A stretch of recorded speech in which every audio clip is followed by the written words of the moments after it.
All right, traders, within this webinar, I'm going to be showing you how I create my watch list step by step, and I'm going to show you how I create my plan.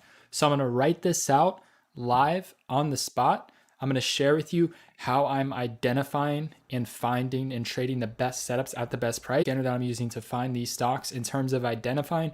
Once I find stocks that can potentially correlate with my strategy, I am then going to be showing you how I'm identifying that these are going to be the best setups out of the ones that I found, right? So we're going to walk through, the strategies. I'm going to walk you through a phenomenal watch list. I already spotted a couple stocks that correlate with my strategy very, very well. There's going to be some great dip buying opportunities. There's also going to be some great shorting opportunities. So that's what we're going to be going over within this webinar. If you enjoy it, make sure you smash the like button, subscribe to the channel. I'll be breaking down your stocks as well, explaining to you why I like them, why I don't like them. And I'm also going to be, just answering some questions along the way. So if you're watching the recording of this, you can go ahead and skip about 3 minutes in. Going to give it a couple minutes, wait for, some people to join us, and then we'll be good to go. But yeah, guys, I'm really excited for tomorrow. There's going to be a lot of opportunity. The top two stocks that I'm going to be watching as of now are going to be Tesla and DWAC. Those are the top two plays I'm seeing at the moment. Very, very soon, we're going to be breaking these down. I'm going to, show you exactly how I fill out my watch list, what it is that I'm planning to do. So yeah, just give it about, 2 more minutes. Feel free to drop your stocks below. Let me know what stocks you guys are watching heading into the week. I'll definitely be reviewing your stocks as well.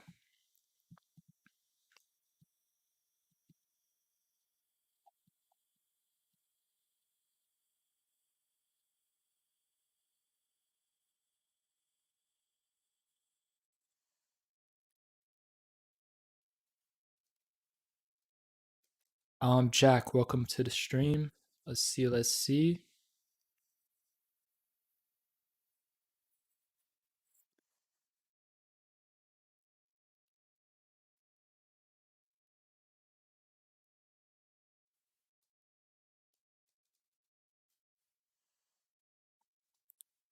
right, guys, we're going to be starting up in a couple minutes here. Feel free to list what stocks you guys are watching below.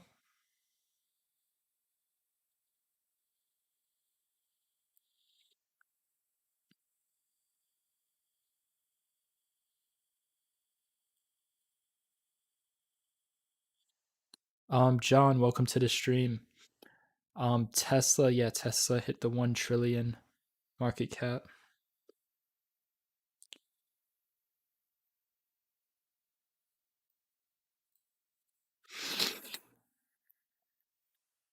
Facebook.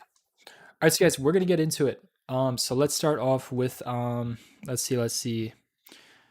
Let's start off with Tesla. First stock we're gonna be going over is Tesla. So this had a massive move up pretty quickly. In terms of a key whole round number, you could think of $1,000. Now here's what I'm looking at in terms of Tesla. I'm looking at a potential quick short selling opportunity and then a potential buying opportunity where you kind of holds it out for a little bit. So as of now, right? So I'm looking at this chart. We got that key whole round number of $1,000, and I'm looking at this, right? For the short term, this looks a little overextended. It looks a little overbought for the short term. It looks like it's due for some sort of pullback. Went for green to red on the day. It's only down 0.63%. But with that being said, we're at this key whole round $1,000 number, right? And I'm also this daily chart pattern. It had this nice move up today. It had this nice move up today to almost 1100. But looking at this candlestick, you have this bearish trend reversal pin here. This is a very bearish candlestick, and this is forming at a key whole round, number, a key resistance level. And this had a massive move up recently, pretty quickly to, the lower 700s all the way to almost $1,100. So due to those reasons, I'm looking to potentially buy a put option for the short term on Tesla stock. Now, in terms of getting that put option, this is what would have to occur for me to actually pull the trigger on that idea. I would be focusing on this whole previous closing price. So your key number is going to be 1024 as a resistance. So I want you to think of 1024 as a resistance. And then I want you to think of $1,000 as a key breakdown. So this is going to give you a better understanding on where the price is headed, for the short term being. So in terms of this red line, I want you to think of this as your key support level. And then in terms of your resistance level, I want you to think of $1,024, right? So right now, we're in between the channel. We're kind of in the middle of the channel. So in terms of me buying puts, I would look to buy puts if we see a pop back up to 1024 and it gets shut down and reacts as resistance. I would look to get puts there. And then in terms of adding, or in terms of buying puts as well for a key breakdown, the range isn't too far. Once $1,000 can break down and turn into a resistance level. So basically once you see, this happen. So once you see $1,000 crack and then it bounces back up to $1,000 and it reacts as resistance and get rejected, that would be a great opportunity to play this for puts. So like I said, the main reasons why I'd be interested in doing is it's showing signs of rejection at this key $1,000 level. And you have this very bearish confirmation posted up here at that key whole round number. And you have this gap to fill right here at $910. So if I were to buy those puts after seeing that rejection towards 1024 and after seeing that key breakdown to 1000 reacting as resistance, basically once 1000 reacts as resistance, this is going to be heading very quickly to $909 for this gap fill. And then once that gap fills, that is going to be the opportunity to buy the dip on Tesla. So I'm just going to quickly trade this out. What I'm seeing right now is I'm seeing an opportunity to buy this both ways. In terms of Tesla, this is an extremely hard stock to make money, betting on it to go down. But this is an extremely rare opportunity. I do think it's worth playing out. You don't have to play it, but in terms of buying the dip, I would definitely be looking at $909. That's where I plan to buy the dip for for a swing trade. So let's just kind of break this down here. Let me see. So basically, let's go over Tesla. So I'm looking to trade this one both ways. In terms of the first trade is expected to trigger tomorrow. So we'll see how it reacts. The first one would be short/puts. Going to be looking at some put options. So the entry. So we're going to put 1024 to $1,000 and then to 910. So basically what this means is if 1024 reacts as a resistance, that'd be an opportunity to buy puts. If $1,000 cracks and it reacts as resistance, that'd be an opportunity to, continue to hold or to even add or to just buy puts if you didn't already. And then 910 would be the price target for the short term being. So price target, we'll put 910.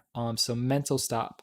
So the mental stop would be around $1,036, right around that $1,030 to $1,036. So in terms of the long trade would be to buy the dip for the gap fill reversal. So once this fills this gap, it should happen fairly quickly with the volume and the momentum coming in.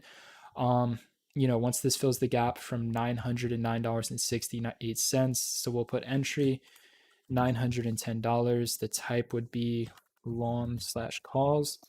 The price target would be $1,000 and the mental stop loss would be $890. So that would be the plan, as simple as that, right? And I'm not just purely trading off of this price. I'm using confirmations. I'm using validations. It has to reject and react as resistance for me to buy the puts. Same thing for buying. It has to consolidate. It has to hold. It has to bounce. Once this drops to 910, I'm not just going to blindly buy into that. I'm going to wait for confirmation. So there's certain confirmations and validations that I use to confirm that that trend reversal is going to happen. So just keep that in mind. But these would be the key levels that I'm looking to potentially get in at. So it's as simple as that, guys. The chart is just extremely overextended. It just looks like for the short term, it's due for that pullback. The candlestick on the daily is extremely bearish. You have this bearish pin. And then in terms of shorting, it's just going to be, it's very simple, guys. If you see $1,000 crack and then it bounces back up to $1,000, like it's very simple. This is, in terms of price action, this is what you should expect. Once you see $1,000 crack, very, very simple. When it bounces back up And if it gets rejected at 1,000, just expect it to go to $910 to fill the gap below fairly quickly within, 1 to 2 days, most likely. So that's going to be the move I'm looking for. So like, for example, in terms of, shorting, buying puts on the key breakdown, basically right there would be the ideal entry, like right there on the key breakdown. It cracks, it bounces back up, and then once you see the reject confirming that key support right here is now reacted as resistance, then you would look to buy the puts. Very simple trade, nice lucrative opportunity.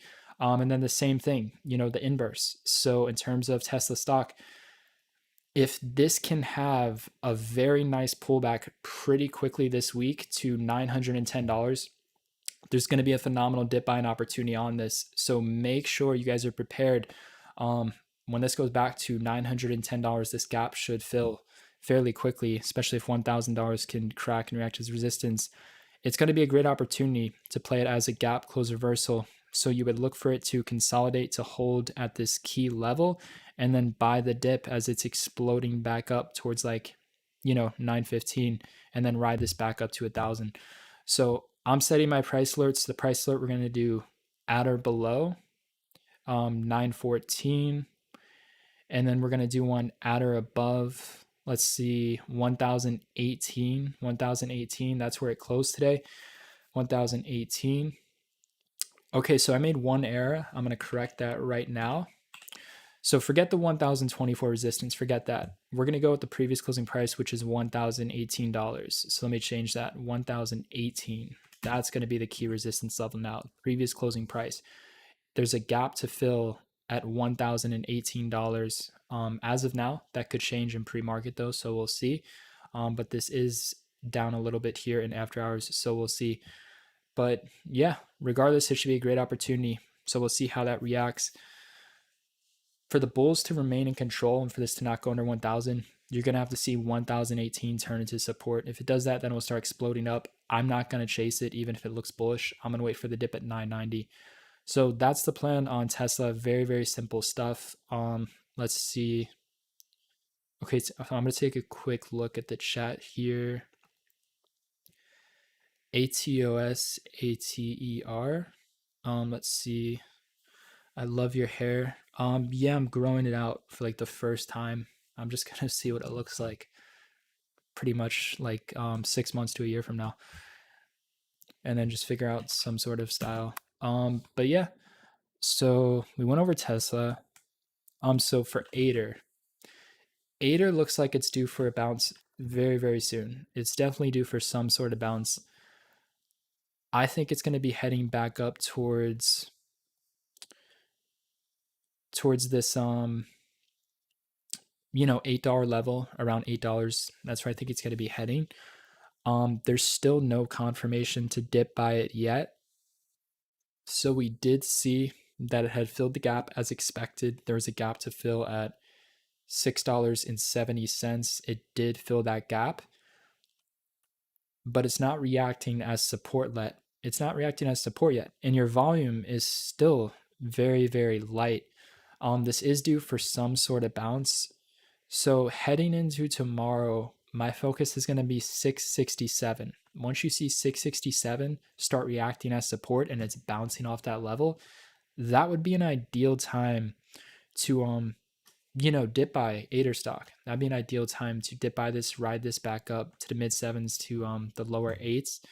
So we got to see 667 react as a support level, and we got to see some volume come in.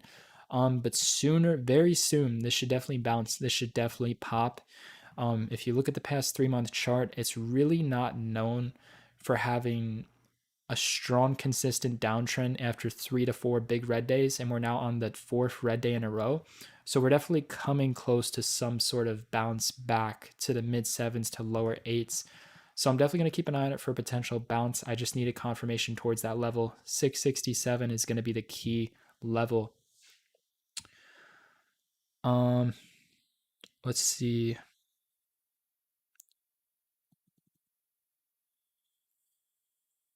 Okay, so next one is going to be the ticker symbol DWAC. This is going to be another great play here coming up. So for this one, I'm looking to buy the dip. Same strategy I'm using on DWAC as for Tesla. I'm waiting for the gap fill. There's a gap fill at 45.50. So with this one, DWAC, this is going to be a buying opportunity at 45.50. So the type, we're going to do long / calls. Our entry, so 45.50. Price target. So short-term price target, let's see, if this were to hit 45.50, where can we realistically go to for the short term? I'll keep it at $60 a share for now. That can change, but I'll keep it at $60. $60 for the short term mental stop loss. So that makes your profit per share 14.50. We'll say the mental stop loss is going to be at like $42, right? So it's a very good risk to return ratio. So yeah, I'm just looking for a positive reaction, looking for some bullish confirmations around the 45.50 level. This is what it is that I like looking for, stocks that have massive move ups and then they have a massive gap up. And then I like for them to quickly fill that gap that's waiting to fill below. So DWAC, it had this massive move up from 10 to 52. It closed at 45.50. So you have this gap to fill at 45.50, and then you have this massive move to the upside at 175. So it's a key support level with huge upside potential, and it's one of those plays where it's simply due for a trend reversal. It's just going to be extremely oversold for the moment, for the short term being, because it's crashed so much, so big in such a short period of time. And it looks like we're going to be filling that gap here very, very soon this week. So once you see this stock fills the gap, look for your validation of it reacting as support, and then buy the dip and look to ride this back up to the $60 range. I'll take it from there. We'll see how it reacts. But yeah, that'd be the plan for that one. For me to swing trade it, it would have to have a bullish candlestick on the 1 day. So as of now, it is just a day trading opportunity, but a day trade can turn into a swing trade if it closes strong. So we'll see how it reacts, but that's the plan on that one. I love trading this specific gap close reversal pattern. So yeah, that's DWAC stock. So right now we have 3 potential trades, right? These are phenomenal opportunities. We have one, put short an opportunity, and then we have 2 buying opportunities. These are literally the best setups, guys. These are going to be the ones that I'm laser focused on as of now. So those are the top 2 that I'm going to be focused on as of now. I would like to hear your guys' input on, what it is that you'll be watching, what it is that you're focused on heading into the week, and I'll break down your stocks and take a look. So feel free to drop those, ticker symbols below. If you like, you can add why you like the stock and stuff like that. So while you're doing that, I'm just going to go over some of the runners. So we had a runner during after hours, CDXC. So in terms of these, China stocks, I like to avoid them. I like to stay away from them. These are extremely risky, and they tend to not work out for me. I don't like the price action. They're extremely choppy. But during after hours, we did see a nice move on this. It went to 212. Looking at the daily chart, for this to keep running, it's going to have to, let's see, it looks like we have a gap fill right here. It needs to hold above 2. That would be your ideal price, to hold above 2. It's just, I'm not really interested in this one. Okay, BBIG. So BBIG, I like this one. So what we're currently looking at on BBIG is looking at its kind of recent, pattern, recent history. This went from 940 all the way down to 477, and then it ripped back up to 906.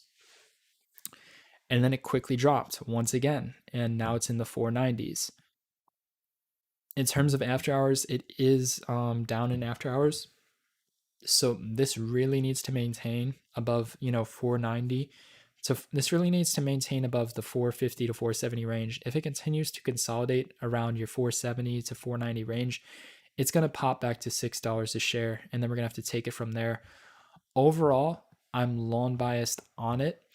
But in terms of confirmation right now, it does look like it's going to want to drop a little bit lower. But overall, this is definitely due for a run back to $6. I would expect some sort of squeeze, some sort of spike to be coming very, very soon on BBIG. So I would definitely add that on your watch list, and I would look for a dip buying opportunity. We'll see how it reacts towards 470 range. We'll see how it reacts right around there. But if this is up tomorrow, most likely going to be a great opportunity to buy this back and hold it for a little bit. So in terms of BBIG, this is just gonna we're just gonna put back burner. So just keep it on your watch list, keep a close eye on it for a potential dip buy, and BBIG will be the first one on that list. So Facebook and Roku. So let's see.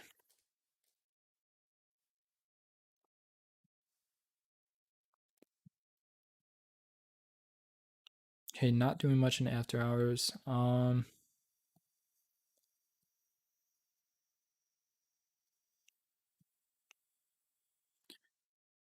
I don't think it's bottomed yet. I think it's gonna take some time. For the short term, you'll probably see a bounce back to the 320 range. But overall, I don't think it's bottomed yet. I would wait. I would sit on the sidelines for a Facebook. I'll put it on the back burner though because it is, more on the oversold side. And in terms of like midterm price action, it's definitely going to explode back up to fill these gaps that are waiting to fill above in the 340s, 350s, 360s. So from here, it's just waiting for a good dip buying opportunity. But I think we have a little bit more downside to come. It's going to take some time though. I think overall though, $300 would be a key dip buying level, 300 to 295. So yeah, I would wait a little bit on that one. So PHUN has been following DWAC. It's just been a lot more volatile recently. So for PHUN, with this particular stock, it's a little tricky. The problem is I would just, I'm waiting for 153. It's going to take some time, but that's where I'd be waiting. It's probably going to spike before then though because you know, they're following each other. It's just that if DWAC goes to 45 and rips, PHUN will probably do the same thing. It's just not gonna drop to 150s though, right? It's just not gonna happen. So if you want to, you could try dip buying PHUN when you confirm that DWAC bounces off the key 45-50 level. Then you could try dip buying PHUN. That's something you could show interest in doing because PHUN is going to be more volatile and it's going to be a more rewarding setup. However, you could play the call options on DWAC to make up for that, right? So those are just some things to keep in mind. But that's something you could try doing once you see DWAC. If you see it bounce, looks bullish at 45.50, the gap fill level, then you could try buying PHUN, or you could just buy DWAC calls, or you could buy the stock DWAC. But that's something to keep in mind as well. So PROG. So I'm really not too interested in this one any further. I closed out my position today. It is up in after hours. It's just for me though, like, I took my profits, I maximized the trade. It hit 646 during pre-market at 6:25 a.m., which is crazy. It's just I just feel like it's one of those plays where you got to move on to the next one. If it continues to hold above 390 to $4, it's going to be heading back to the $5-6 range. I'm just focused on other plays though. In my eyes, it's just towards that more overbought range. It's really towards the higher side of things. So I'm not really interested in attempting to buy the breakout on it again. But yeah, that stock prediction was fairly accurate for those of you who, been keeping up with the channel, who've been subscribed to the channel. That was a good swing trade. I ended up buying this. Where's the video? Let's see. So PROG stock set to explode to $4. It hit sixes in the pre-market. So for this one, I ended up buying this at $3. It went to 350. I sold it at 310. Then I bought back in at like 313, and then I sold it at 4. So that price prediction hit. And then we had Cliff. Cliff was another great price prediction. When it was at 21, the price prediction was $22. It recently hit 26. The short-term price prediction on Ader was 670. I've been saying that since it was at like $10. And CEI crashed as expected. That was in the 170s. I said it was going to the low ones. CEI did that.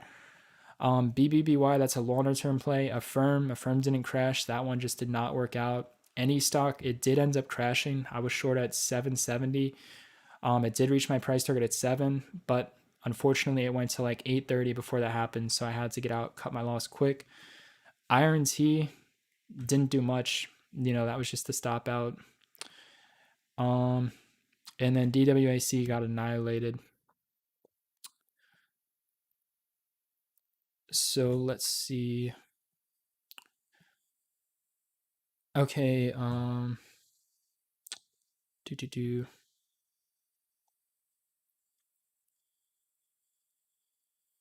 PALT.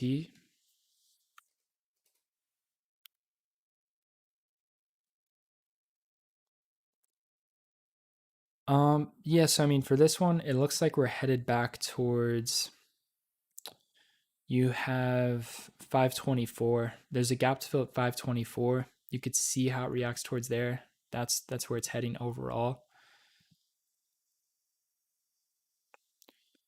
I wouldn't touch this though in terms of buying. I would wait till like 540. 540, I got my price alert set. Actually, is it actually no, $4. Yeah, I would wait till $4. I got my price alert set on that. Skillshare, it looks like it's due for a pullback. It looks like for the short term, we're going to be seeing a pullback on Skillshare. Long term, it should do well.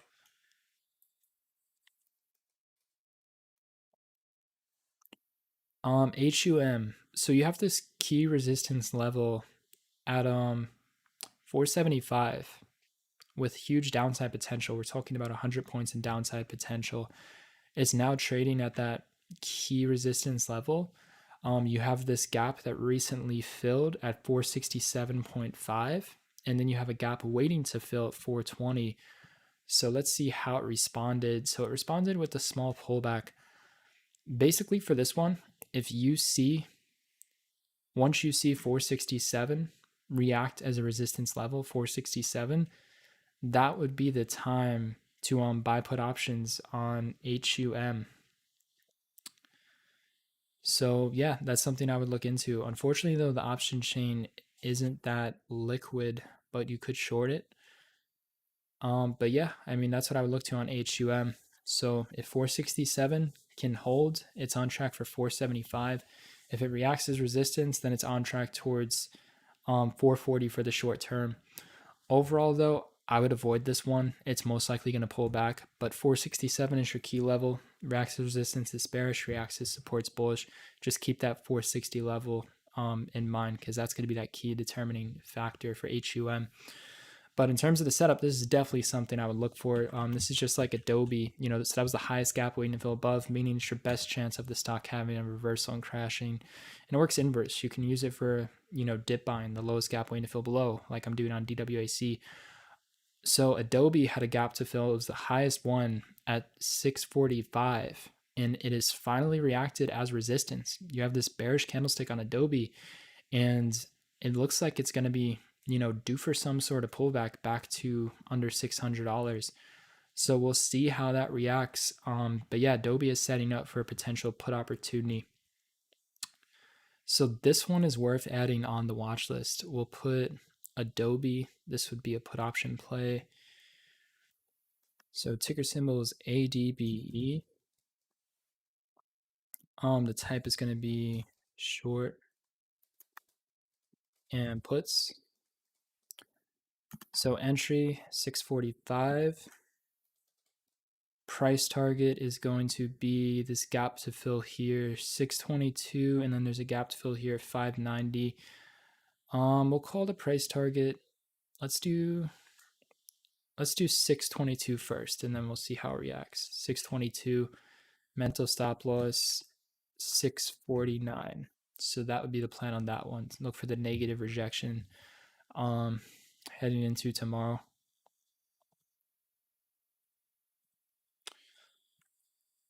All right, so Upstart skills.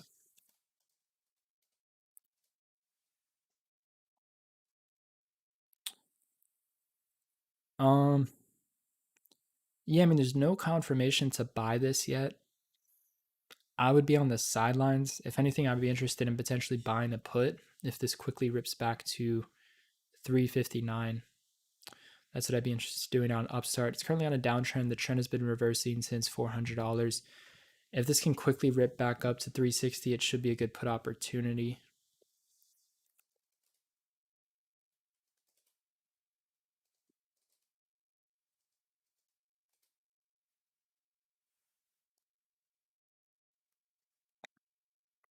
GRVI, this is bearish. This is a bearish chart. You can see right here your previous support at 598 with huge upside potential, went from 598 all the way to 770, has now reacted as resistance. You can see the stock is topping out right here in the low sixes, right? And today it's forming lower highs and it's starting to break down. So just keep this in mind when you see your previous support with huge upside potential react as now resistance, your previous support now reacting as resistance, right?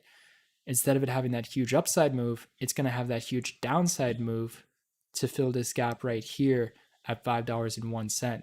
This is the same pattern, same way we were kind of able to identify that Ader stock, was going to crash because we identified that, Ader stock had this key support level at $9. It exploded to 17.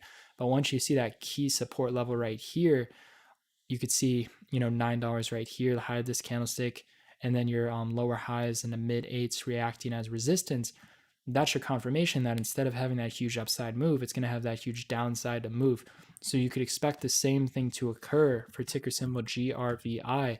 So for this one, if you're interested in buying this one, I would wait towards $5.01. Wait for that gap to fill. And you could see the stock has a good history of having gap fill reversals for the short term. Like you could see right here, there was a gap to fill, which was the lowest gap to fill at the time being at 560.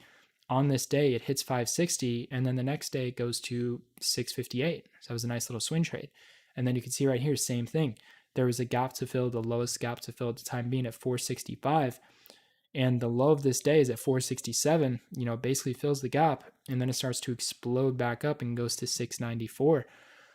So just keep that in mind. There's going to be a dip buying opportunity presenting itself at around $5.01. So that's what I would do on GRVI. So for ROKU, yeah, I mean, long term, this should definitely recover. For the short term, though, you could see there was a gap to fill right here at 333.83. It reacted as resistance, which is a bearish confirmation. Previous support with some upside at 335 has reacted as resistance as today as well. It looks like for the short term, you're going to be seeing a pullback for this one back towards the 315 level. So that'd be the short term analysis on that one.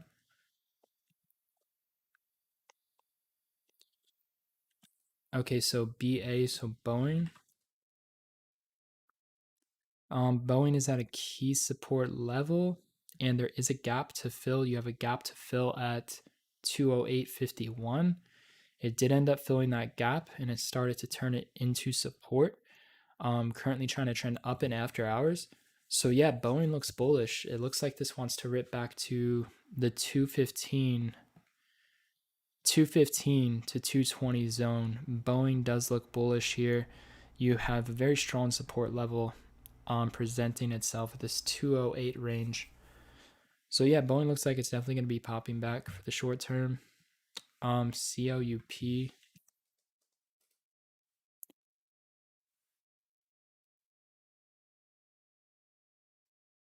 So yeah, not my type of chart pattern. It does need to hold 238 though for it to continue to run. If it cracks 238, you can expect this to pull back to the 220s. So keep that in mind. That's your key level at 238. So Alibaba, waiting for a pullback. So your key level is going to be at 166.82. So 167. If 167 holds, it's going to go back to 176. If it cracks, then it's going to go back to 161 to 156 range. So you can see how it reacts towards this key support level at 167. As of now, it is showing strong support. Look at how it reacted right here. You had a lot of buyers step in at that 167 level. So they're definitely trying to keep this uptrend to continue. They're definitely trying to keep it to continue.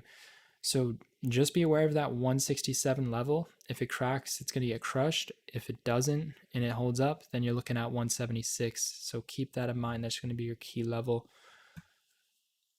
All right, so guys, do you have any other further questions with stocks or about trading? And then we're going to be wrapping up this webinar here soon. Let's see. So LSRG.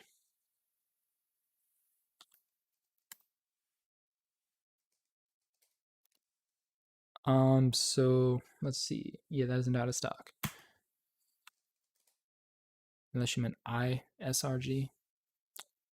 Let's see. Daily.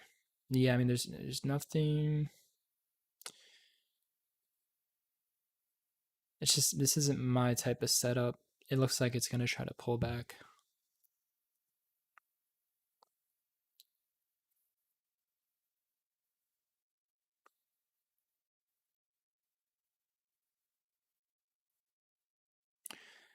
But yeah, in terms of trading plans, I got 4 trades set up. 2 would be shorts and puts, and the other 2 would be longs and calls. So we got Adobe, we got DWAC, and we got Tesla. 2 potential trades on Tesla. But yeah, I think Tesla and DWAC are going to be the big money makers for sure. So those are going to be the top 2 that I'm focused on.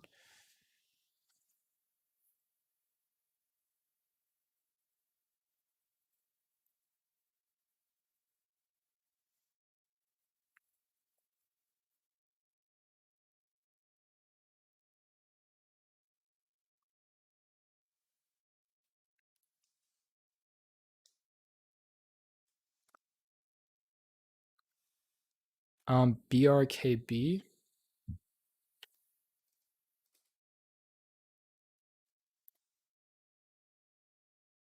BRKB is not a symbol.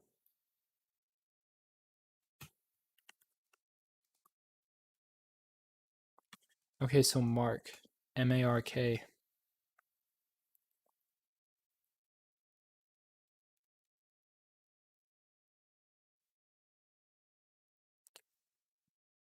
So for this one, you have a gap fill at 217, and then you have another gap fill at 315. So here's the deal. If this can maintain and hold $2 to $2.20, if it can trade in between that range and hold, consolidate, and bounce, you're looking for a spike to $3.15. Let me show you what it is that we're looking at on a MARK.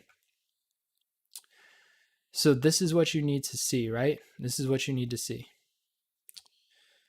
You need to see $2.17, right? Your key gap fill reversal level. You need to see it hold. You need to see it turn into support. Let's see what it's doing in after hours here real quick. Let's see. So it looks like it is. Is this down? Yeah, this is down in after hours a little bit. So basically, like, here's what to expect on this one. If it turns this level right here, your key level at 217, if that cracks, which it did, if this reacts as a resistance level, you're looking at a pushback to 150. You're looking at a pullback to 150.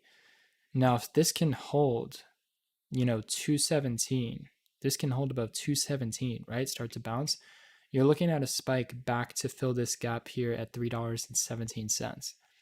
So that's what you want to focus on for MARK. So just understand, if this key level, 217, reacts as a resistance, you can expect it to crash to 150.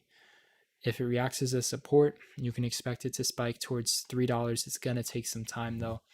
So in terms of a dip buying opportunity, it needs to strongly hold the 2 to 220 range. And then once it starts breaking above 220, that would be the time to buy it. So that's my thoughts on it. So yeah, that's what I would look for on MARK. So for Pinterest, PI pins, now at $47. Let's see.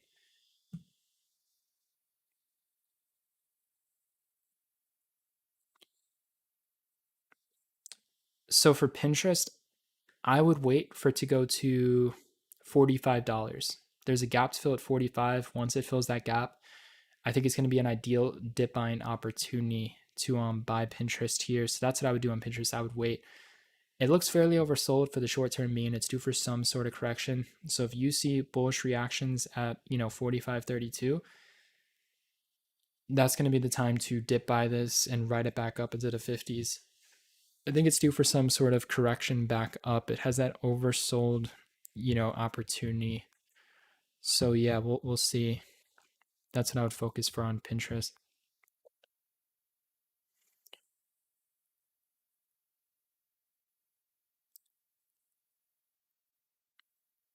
ATOS.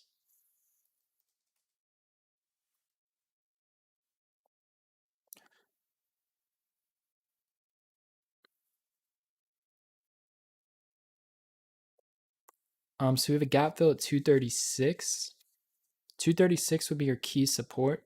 If it can hold 230s, it should be able to go back to the 280 range. This though, the overall chart is like bearish, not my type of setup, so I'm not really interested in that one.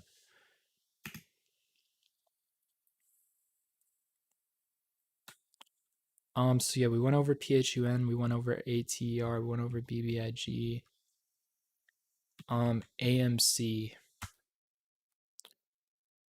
So AMC, this is going to be a good dip buying opportunity here soon. So what we're currently looking at is, this is the pattern that we're looking at. AMC has a gap down, it drops some more, and then explodes back up, and it fills this gap right here at 44.20. And then once it fills that gap, it starts having a reversal, and it trends back down, has another gap down.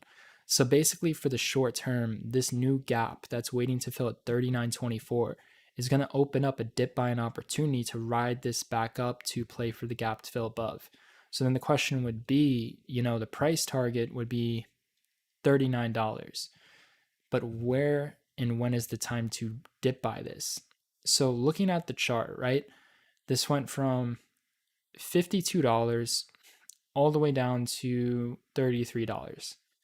So you got some lower highs forming at $44 and it just gapped down. So I want to dip buy it lower since it's forming these lower highs. The overall chart would be bearish. So I'm looking for a crack under 33.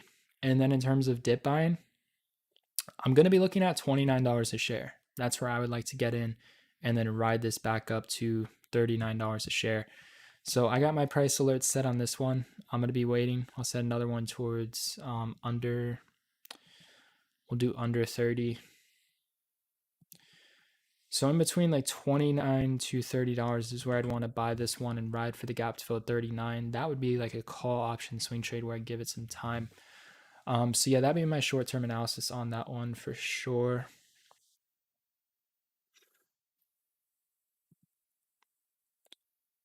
Lowest I could see it going before it fills that gap at 39 would be 26. Okay, so BENE.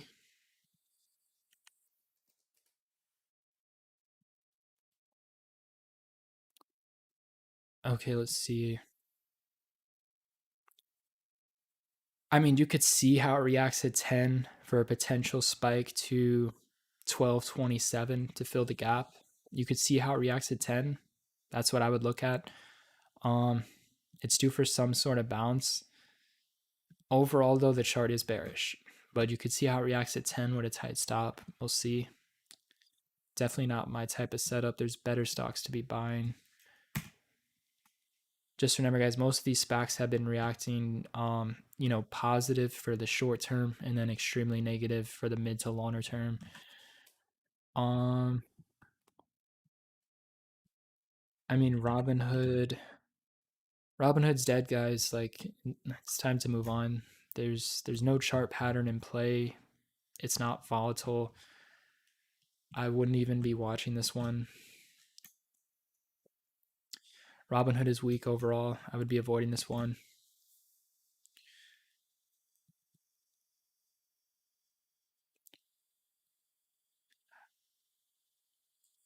Okay, RCON.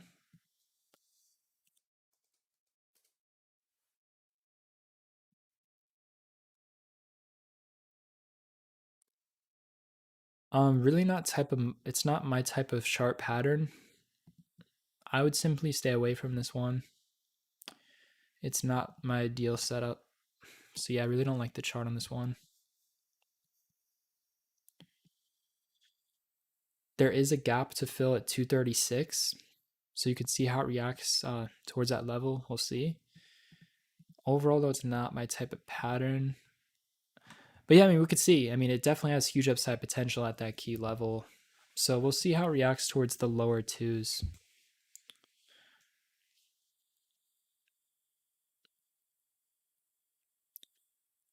SoFi.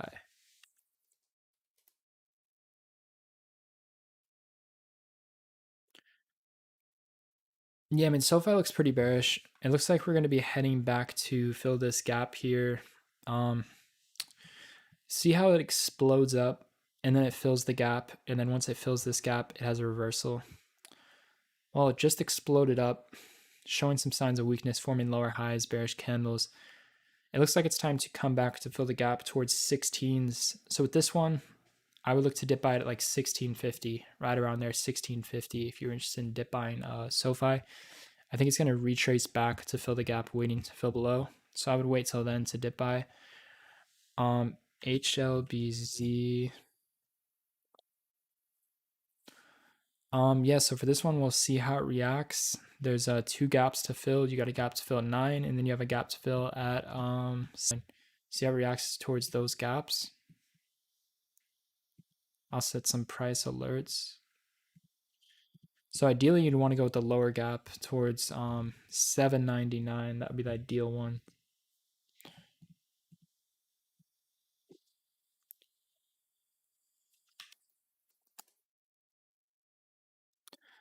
CRVS, the overall chart is bearish. Within time, it looks like you're heading back to 229, which would be the ideal time to potentially dip by it. So I got my price alert set on that one.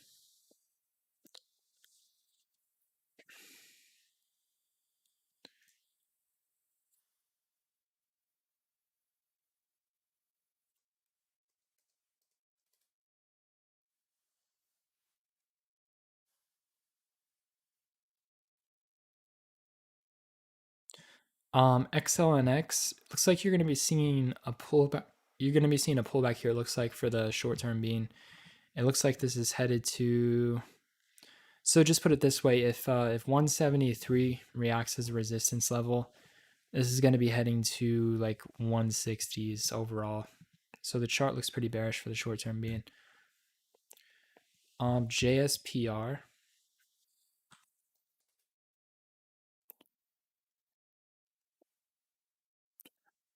Yeah, so overall this is headed to fill the gap at 721. I would not touch this till then. It's heading to 720s. It's as simple as that. The chart says it all. It's consistently forming lower highs. It's consistently, turning previous support into resistance. It's consistently filling gaps and having reversals. This is really bearish price action. So we can see how it reacts towards that gap fill in the lower sevens. So yeah, I mean, basically just expect what previously happened to happen again.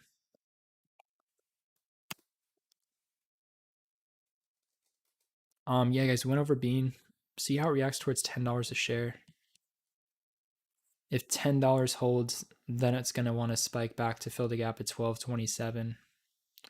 So overall, it should be heading back to the 1220s, but you got to see how it reacts first at the key support in the 10s.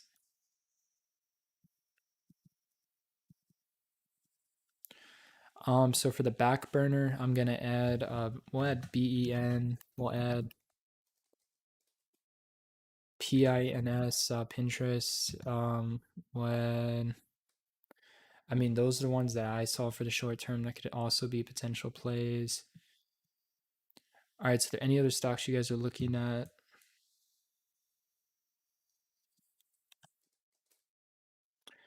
GRX looks bearish overall. Looks like it's heading back to $40 a share.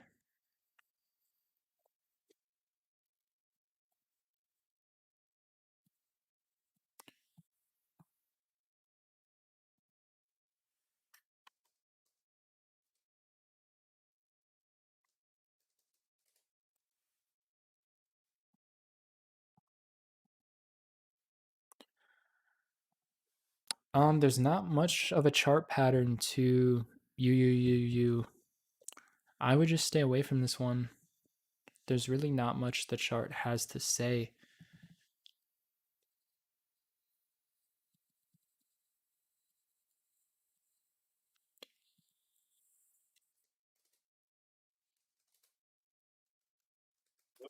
All right, guys. So we went over quite a few stocks. So in terms of the ones that I'm going to be focused on, we have two potential trades on Tesla, and then we have a potential trade on DWAC and another potential trade on Adobe. Stocks I'm watching on the back burner are going to be BBIG, Facebook, BENE, and Pinterest. So yeah, we went over quite a few.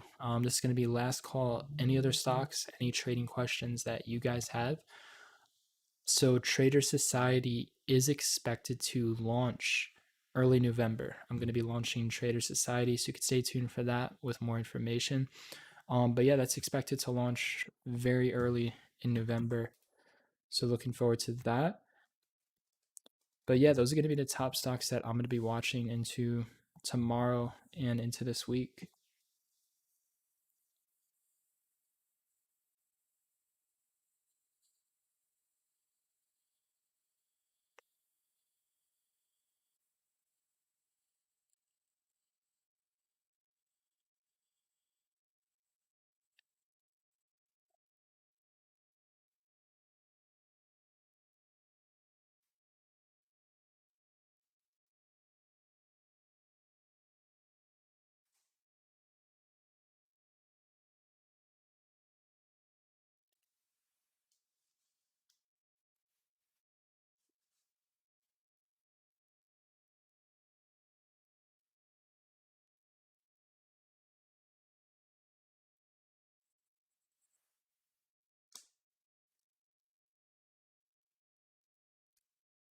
Yeah, we went over PHUN.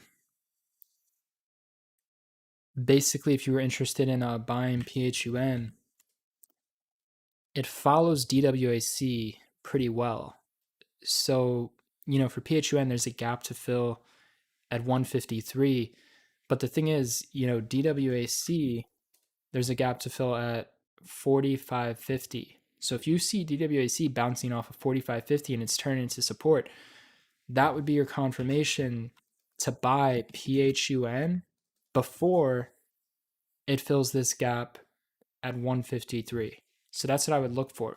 I would look to see how DWAC reacts at 45.50. And if it looks bullish and if you wanted to dip by DWAC, then that would also be the time to dip by PHUN. So that's my thoughts. That's my analysis on it. You'd have to see how DWAC reacts towards 45.50.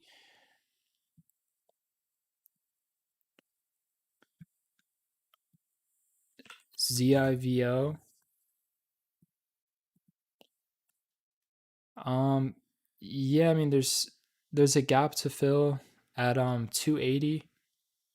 You could see how it reacts towards 280s. This isn't my type of chart, but you could see how it reacts towards there because that's where it's going to be heading. You do have a gap to fill here at 345, but I would not play that one. I would wait until 280 on this one. It's forming lower highs. It looks bearish overall, so I would wait till the other gap. I see I got my price alert set on that one.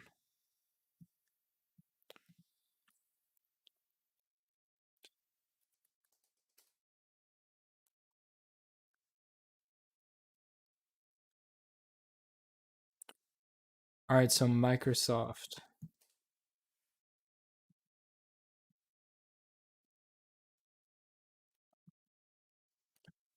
Um, yeah, there's really no chart pattern.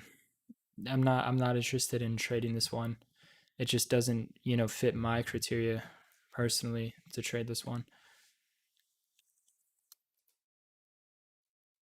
EJH, I mean, there's nothing to this chart. I would just avoid this at all costs. This is bearish, you've with the gap filled at 340. It closed at 311. This is bearish. This is going to be heading much lower. EJH strong sell from here, guys. It's a classic gap close reversal. You know, it filled its gap. It's having its reversal. It's got the bearish candlestick. This looks really bearish. BKKT. So yeah, this is the same, you know, very, very same pattern as DWAC. This is going to get crushed. You know, like I said, when you see these stocks have these supernova moves and they have their massive gap up, once they have that red bearish candlestick on, you know, its gap up and it's just floating, it's going to get crushed. This is the same exact pattern as DWAC. So you should expect this stock to have a major crash. If you look at the patterns, it's very similar setup. So, you know, it had its massive gap up. And then today it had, let's see, you had two gap ups. You had a gap up here, and then you had an intraday gap up right here. You have the bearish candlestick, the first red day down 22%. So yeah, this is going to be key. Your key is for BKKT is going to be, let me see, just have a good option chain. Okay, so yeah, this is going to make it to the watch list as well. So you have this gap to fill right here. This is an intraday gap at, let's see what the key level is. We'll go to 2-day, 1 minute.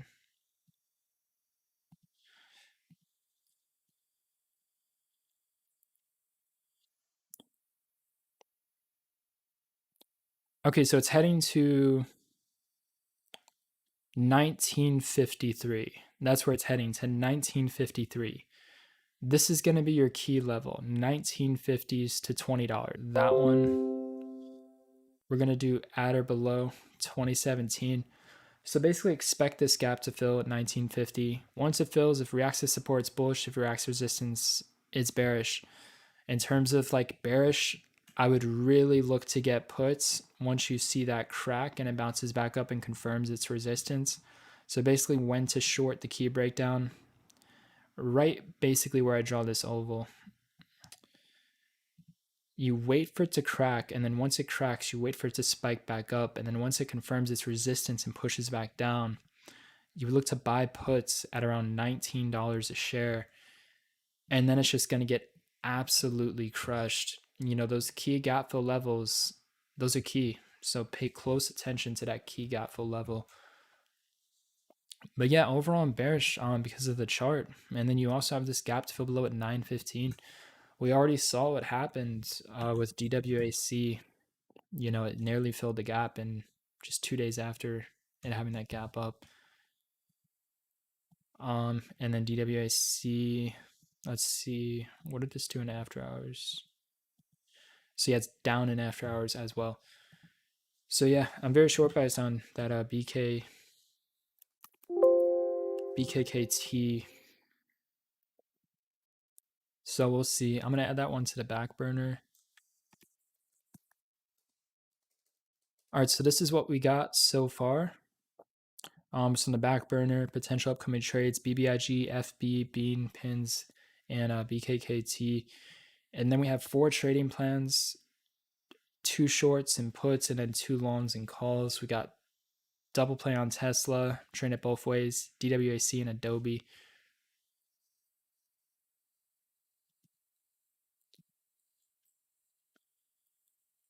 Okay, so mRNA, Moderna.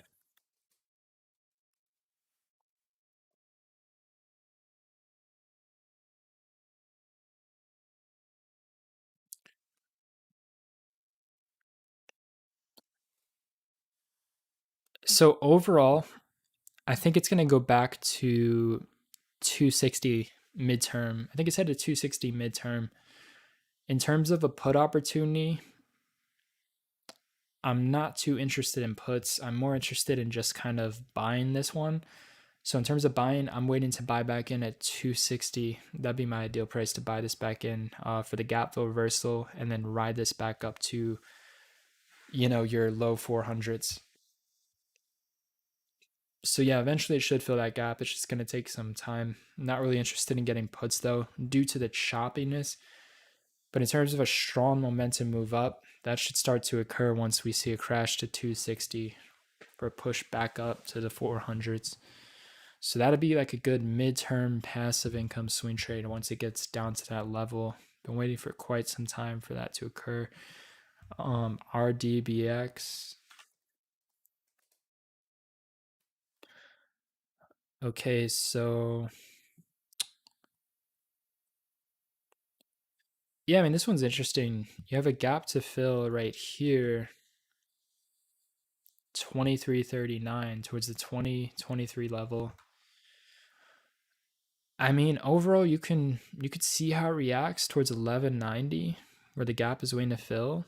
That's where it's headed towards 1190. If it reacts as a support, that'll be a dip buying opportunity. So yeah, I'll add Redbox to the watch list. I'd say it's heading to 1190 before any sort of big spike. But yeah, I'll add that one on.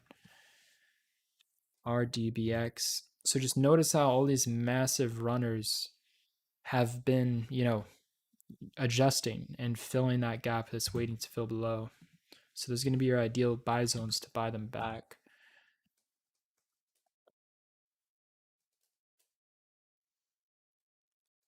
But yeah, I mean, if you look at basically every single SPAC that's had its massive run and massive gap up, they always retrace and fill that gap that's waiting to fill below, right? Once they form that bearish candlestick pattern that we went over. So definitely keep that in mind.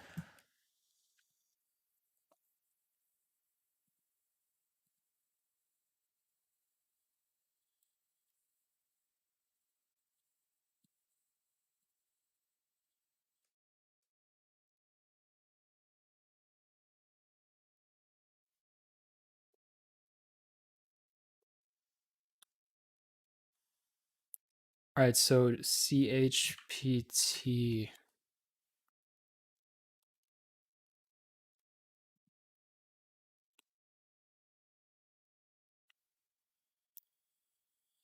This one's a little tricky. It kind of likes to trade sideways. It's got very strong support towards 19s, but that recently cracked. I mean, overall, I would say your best case scenario is it goes to 2884. But definitely more likely to go back to, even if that did happen, back to 1991. But yeah, I'll set a price alert at 2084 for a potential short. In terms of buying, wait for it to retrace back towards the 1990s.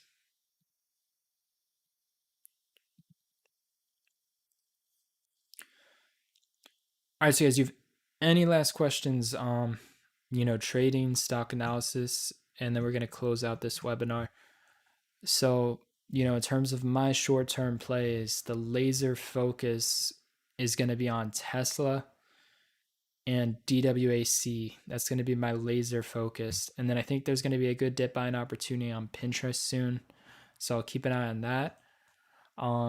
Same with BBIG. Should see some sort of dip buying opportunity soon. But yeah, overall, those are going to be my main focus.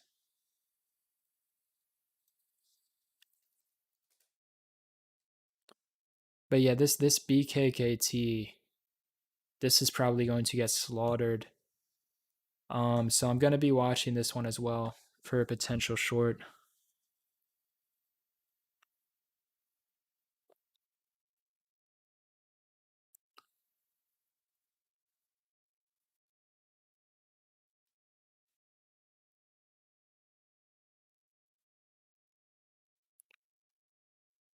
So Neo puts, let's see.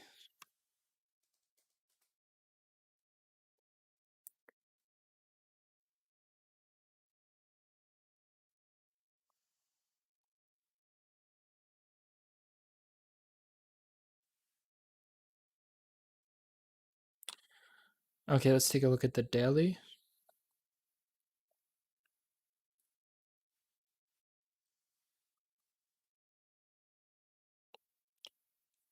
Yeah, I mean this one is tough.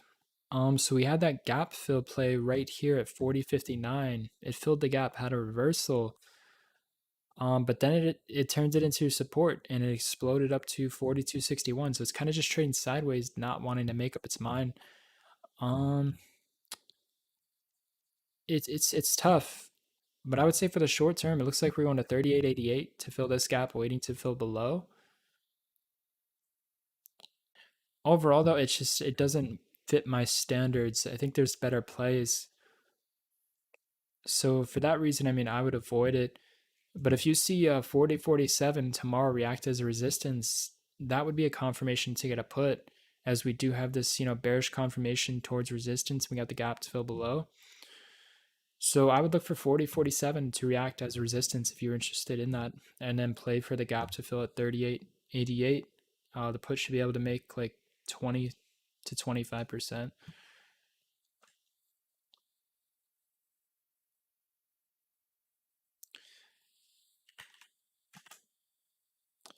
So BNTX, this looks like we're gonna see a pullback here for the short term bean. We have this gap fill at 307. Today it got to 304, formed a bearish candlestick. Let's wait to see how it reacts towards 307.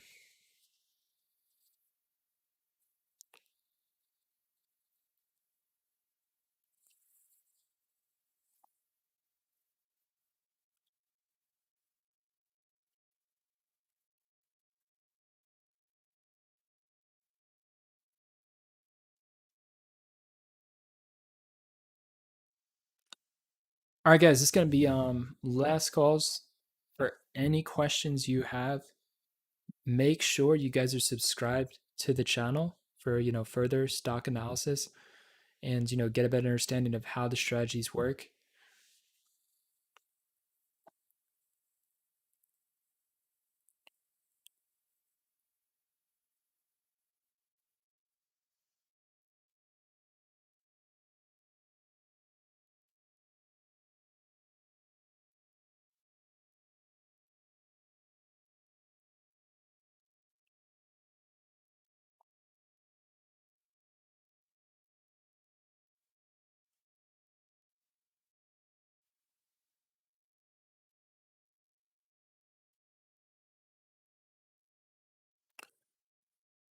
Yeah, DWAC 45.50. We'll see.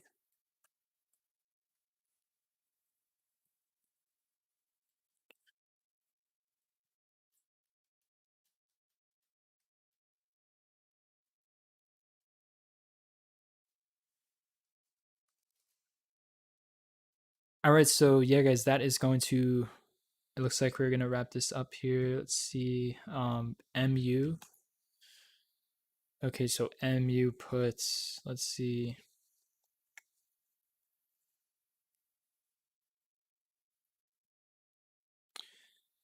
Yeah, I mean, I think you'll be all right on the MU puts. Overall, it looks like we're headed back to 67.51. So see how it has this nice little move up, then it comes crashing back down to fill the gap. Nice move up, crash it back down to fill the gap.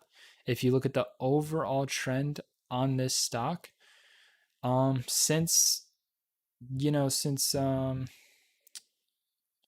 April, this has been on a consistent downtrend. It's been consistently turning previous support into resistance, previous support into resistance, previous support right here, 68s into resistance. So it's definitely on that downtrend pattern. So I would say this is headed back to 67.51. So if you see that react to support, which it most likely will, then I would look to take profits. But my target for this one would be 67.51 for the put options. The chart looks bearish. So yeah, I think you'll do all right on those MU puts.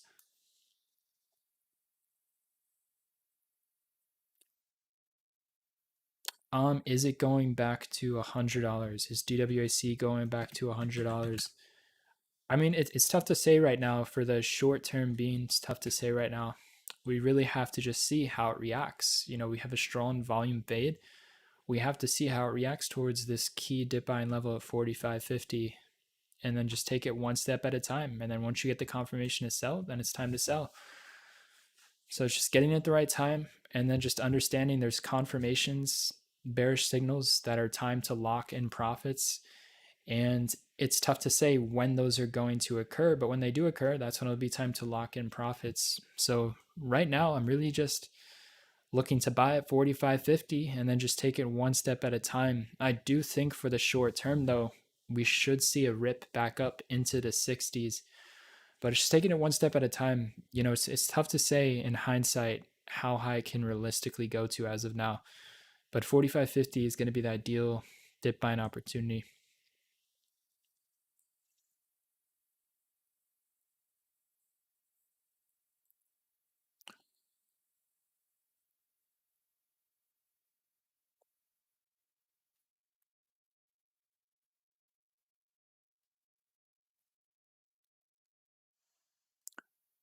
When do you recommend selling if you're a bag holder? I mean, that's really not the answer. That the question you should be asking is how do I not become a bag holder? Um, that's really not the solution. You've already had a big loss. You've already got stuck holding the bag. So you're kind of just stuck. Like it's just you gotta burn the bridges, you gotta just move on, cut it.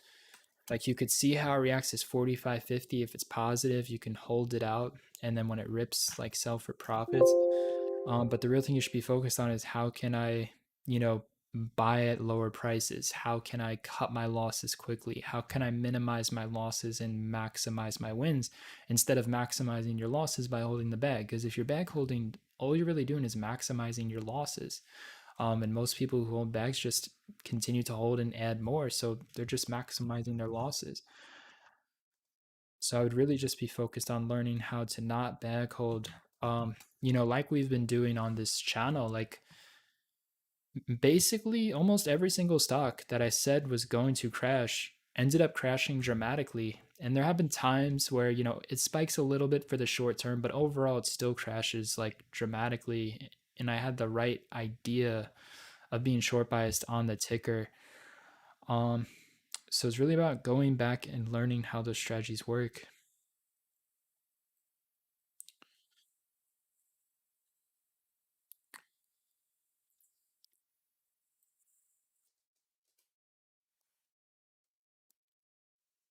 Guys, IRNT, just avoid it. Like it's done. Just avoid it. Simple as that. I moved on. See, like even IRNT, like it's the same exact pattern as a DWAC. It's literally identical. Like just compare the candlesticks. The candlesticks are gonna tell you everything you really need to know in terms of short-term price action. Like just compare this candlestick with this candlestick and this candlestick. Like it's fairly simple. Like what happens when it explodes into oblivion and forms this red trend reversal candlestick? It gets crushed and it fills the gap below. It gets crushed and it fills the gap below. So just understanding how simple patterns work can really get you out at the right price and then get you back in at the right price. Just understanding how, stocks fill their gaps and when they fill those gaps, and then understanding when they have those reversals once they fill those gaps. So yeah, those are going to be the core strategies that I'm going to be teaching and focused on within Trader Society is playing for the gap fills and then gap close reversals because they're highly accurate and they work extremely well.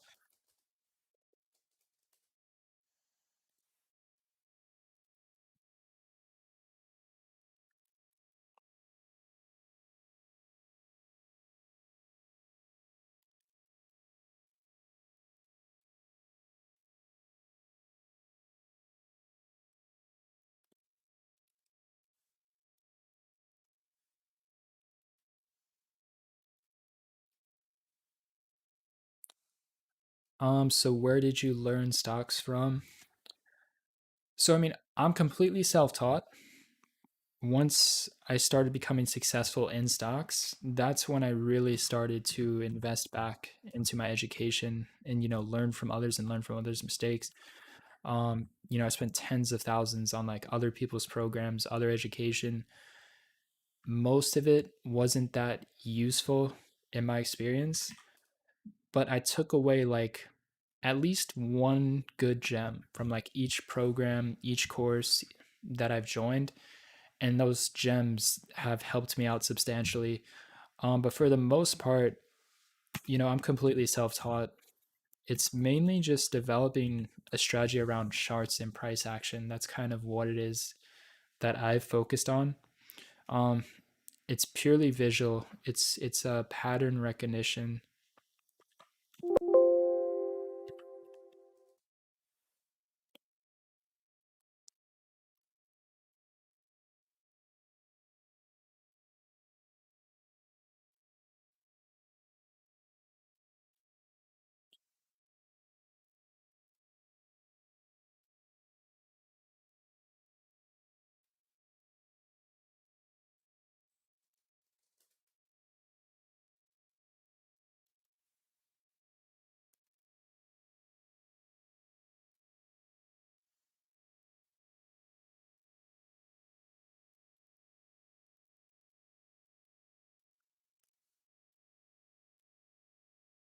All right, so let's see.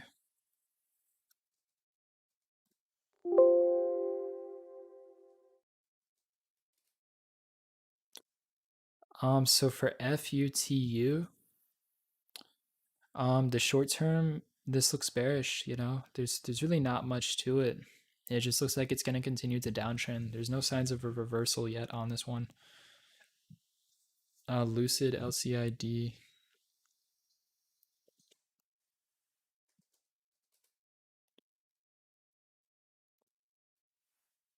So yeah, Lucid is at that key resistance level towards 27s. It just formed this bearish candlestick. So I mean, this kind of reminds me of like this price action reminds me of TKAT, where it just kind of sits in a channel. Not TKAT. What is that stock called? Tattoo Shift. What is it? TTCF. That stock. Price action kind of reminds me of this one, where it just kind of stays in a channel. So I mean, I think we're gonna see a pullback back to around this $24 gap fill level. You got a bearish reaction right here. I think some downside is coming. So I'll keep that on the back burner for potential put. And then from there, I would see how it reacts towards, 24. If it can turn 24 into support, it should explode back up. But for the short term, I think we're going to see some downside. I think we're going to see a pullback for a Lucid. It's at its key resistance. It had a negative reaction so far. So that's my thoughts on it.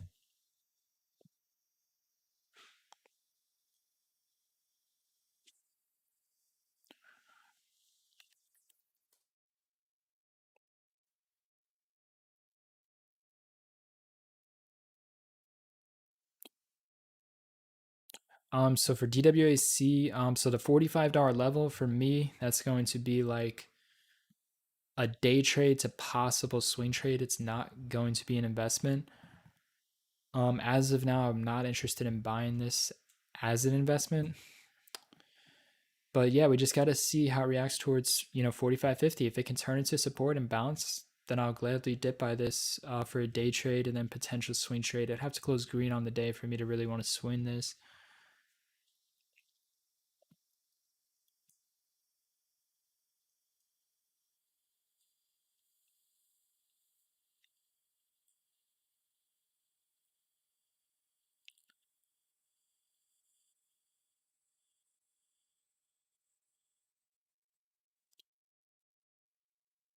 But yeah, guys, that is going to be wrapping up this nightly watch list. So in terms of stocks I'm going to be watching, BBIG, Facebook, BENE, Pinterest, BK, KT, RDBX, Lucid, and then I have 4 trading plans set up: 2 for Tesla trading it both ways, 1 for DWAC to go long towards 45.50, and then Adobe. So these are the key levels. In order for me to enter these plans, we have to see the reactions I'm looking for. So for buying, I have to see a bullish reaction, and for shorting, I have to see a bearish reaction. If we don't get those reactions, if we don't get the validation of support or of resistance, then I'm not looking to take action on any of these trading plans. It's as simple as that. So yeah, I'll keep you guys updated on what it is that I'll be doing. So like I said, Trader Society is going to be launching in early November, It's going to be like a live trading challenge where you'll be able to watch me trade live every single morning. There's going to be a watch list every single day, and you'll be able to get my stock analysis in real time, during the market is open. And you'll get access to, my real-time trade alerts when I enter and exit a stock or option contract. And then there's going to be a lot more to it as well. You'll also get access to a video lesson library with over 20 hours of content, teaching risk management, position sizing, psychology, mindset, and of course the technical strategies, the patterns. So yeah, that's going to be launching very, very soon. Stay tuned for that for more information. And then of course we'll have the chat room. Okay, so I sold DWAC stock at 120. I'm looking to get back in for another swing. Yeah, so 45.50. So like I said, for a swing though, it has to close green and above 45.50. So initially it's a day trade, right? If we don't get a strong close, if we don't get a bullish candlestick on the 1-day chart, I'm not going to swing it into like a red bearish candlestick like this. So just understand the key level is 45.50. Reacts as a resistance, it's not a buy. Once it reacts to support, it is a buy. And then to swing, it just has to have a strong close above 45.50 to hold it overnight.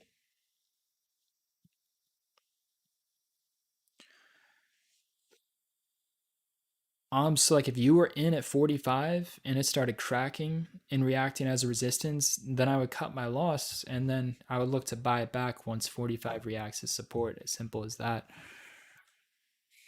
Just understand 45 is your key level. If it can't hold up, we got huge downside potential. If it does hold up, we got some nice upside potential. You don't want to play games like, yeah, there's huge upside potential, but if it reacts as resistance, there's huge downside potential. It went from 10 to 52 in one single day. If that key level reacts as a resistance level, we're talking huge downside potential. But what most likely is going to happen is for the short term, you'll see some sort of bounce at 45, and then it'll rip back up a little bit. So just understand it's a short term trade.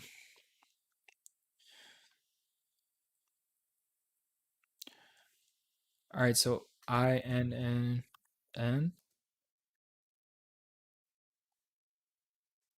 So for Shiba coin, that should be good for long term if you're going to hold that out.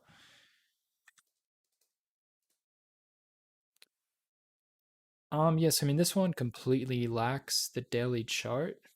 Let's see what I did in after hours. So I mean it's on track to have its first red day tomorrow. So I would just avoid this one. There's not really a buying opportunity. It's gonna get crushed. It's having its massive pullback here in after hours, so it's on track to have the first red day. So like with this one, as a short seller, your best case scenario is it goes back to 959, fills that gap. There's now a gap to fill at 959 because that's where it closed at, and it's going to open up lower than it previously closed. So if it can rip back up and fill that gap, that'll be a great opportunity to short the stock. Sometimes that happens, and then sometimes it doesn't. But I got my price alert set, so we'll see. But yeah, if that were to happen, that'd be a great short opportunity. But other than that, really no other trades on this one. All right, so yeah, guys, that has been the watch list. Hope you enjoyed it and learned a lot. I will see you guys in the next webinar, and I'll keep you updated on the trades.